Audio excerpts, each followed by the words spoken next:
Welcome, I'm a major from Tsinghua University. Here, we present our grammar-free DBMS fuzzing technique, which can mutate SQL test cases without its grammar knowledge. This figure shows a common DBMS fuzzer design. First, SQL mutator or generator generates new test cases continuously. Second, these test cases are sent to the database server through the database client as SQL queries. Third, the client receives the query results from the database server. Last, the checker with predefined test oracle checks the results and considers the unexecuted results as bugs. This design seems simple and intuitive. But how about the implementation in the real world? Let's see Sequencer as an example. Sequencer is a generation-based DBMS fuzzer which can detect logic bugs in DBMS. Since 2020, it has already found hundreds of bugs in various DBMSs. However, behind the large number of bugs found, Sequencer needs thousands of lines of Java code to adapt to a DBMS. For example, it used about 10,000 lines, 8,000 lines, and 2,000 lines of Java code for SQLite, Postgres, and MariaDB, respectively. So, for a DBMS developer, if he or she wants to fuzz his or her database product, he or she may just think that, oh, it seems painstaking to adapt the fuzzer to our DBMS. Shall I do it? But why are there so many lines of specialized code for each DBMS? Why is it unable to use the same code for each DBMS?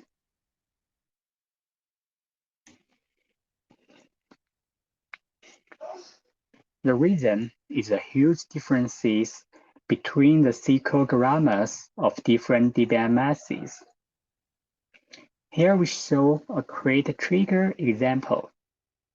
We know the trigger is a common feature in DBMSs. However, the grammar of trigger creation are much different, even though in the most popular DBMSs. For SQLite, you need to use the when clause to represent the conditions of the trigger. For Postgres, you should create a function and use the execute procedure clause to target the function.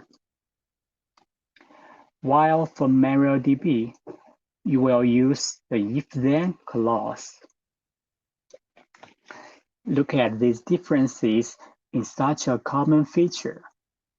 Considering each DBMS has their own features, I think that you can imagine how the grammar of the DBMS differs from the other ones. That's why the fuzzer needs so many lines of specialized code for each DBMS.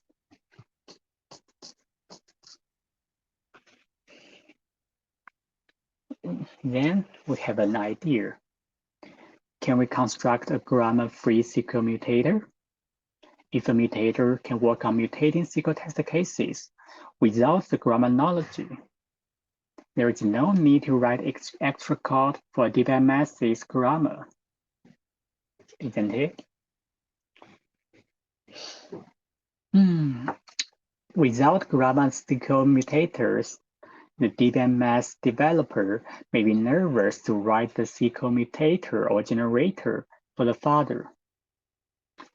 But with the grammar-free SQL mutator, everything seems to be simple. We only need to provide initial SQL test cases as seeds for mutation. and then everything will work. But how to construct a grammar-free SQL mutator? What is the challenge? In fact, when database server receives SQL statements, it will try to parse it to understand its semantics. If the statement contains syntactic errors or semantic errors, the server will just return error code to the client and stop the execution, which is not good for fuzzing the deep logic of DBMS. Existing solutions for syntactical correctness and semantical correctness of SQL all need the grammar knowledge, such as Squirrel, which converts SQL statements to mutable IR according to the SQL grammar of target DBMS. In fact, Squirrel also needs thousands of lines of code for each DBMS. So, without grammar knowledge, how can we generate semantically correct SQL statement? For grammar-free SQL mutator, how to find the mutable tokens in existing SQL statements, and what tokens should they be mutated into? Our solution is to make the best use of the metadata or the schema information of the DBMS. What's the metadata or schema information of DBMS? Let's look at the figure. When we create new database objects in a database, the system tables will also be inserted with corresponding items, which are automatically maintained by the server. In other words, we can know which objects are in the database currently by querying the system tables. For example, for DBMSs supporting the information schema feature, we can query the table named information schema point columns to list all existing columns and the tables they belong to. With the metadata, we can distinguish the table names, column names, trigger names, and their attributes without any extra parser for SQL. It is as if the database server already passes the SQL statements during execution, and we can directly get the server's parsing results through the schema information. So, makes the best use of the metadata. With the basic idea, we design a grammar-free fuzzing technique as follows. We named it Griffin, whose pronunciation is similar to grammar-free. It has the following steps. First, Griffin tracks the metadata of existing test cases statements as they are executed. Based on the metadata, Griffin constructs the metadata graph to describe the dependencies of metadata and statements. Second, Griffin reshuffles statements from the existing test cases, and then reconstructs the metadata graph by substituting the metadata node to correct semantic errors. The metadata graph of a test case is constructed according to the content of the test case and its metadata during execution. The topology of the graph can represent the dependencies between metadata and statements, as well as those between metadata and metadata. For example, considering we have such a test case. Create a table B, U, int primary K. Create a table A, X, int primary K, Y, int references B, U.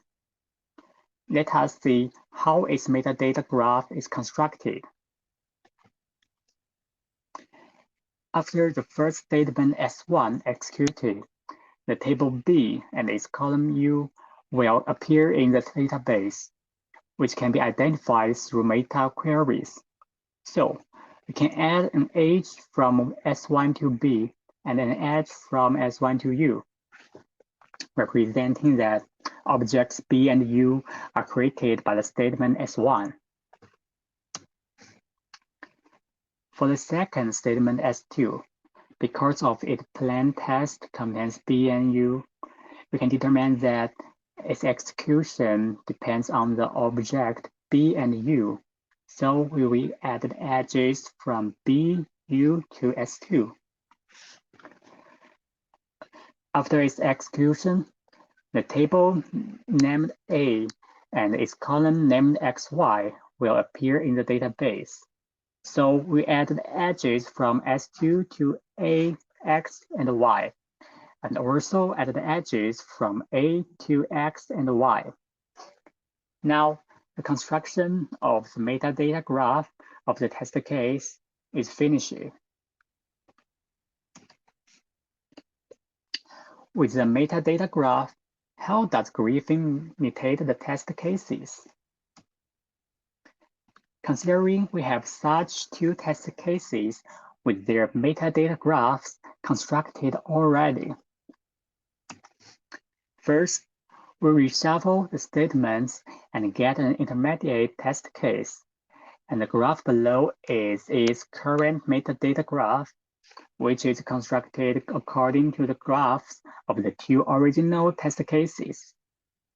However, the intermediate test case contains semantic errors due to no existing objects. It can also be seen in its metadata graph. From its metadata graph, we can see that the object B and U are not created by anything, just hang here.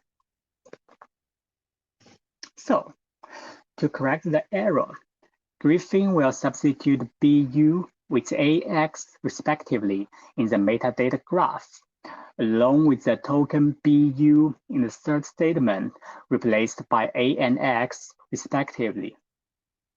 The choice of the substitution is following the types of the objects and the dependencies between these nodes.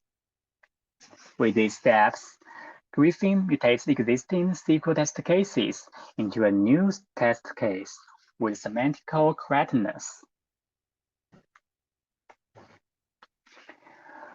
We evaluate Griffin on 4 DBMSs, including SQLite, Postgres, MariaDB, and DuckDB, with comparison to 3 DBMS fathers, SQLsmith, SQLancer, and Squirrel. For the generation-based father, SQLancer and SQLsmith, we use their default fuzzing configuration. And for the mutation-based father, Squirrel and Griffin, we collected SQL test cases from the official regression test suite of the DBMSs as their initial seeds of fuzzing.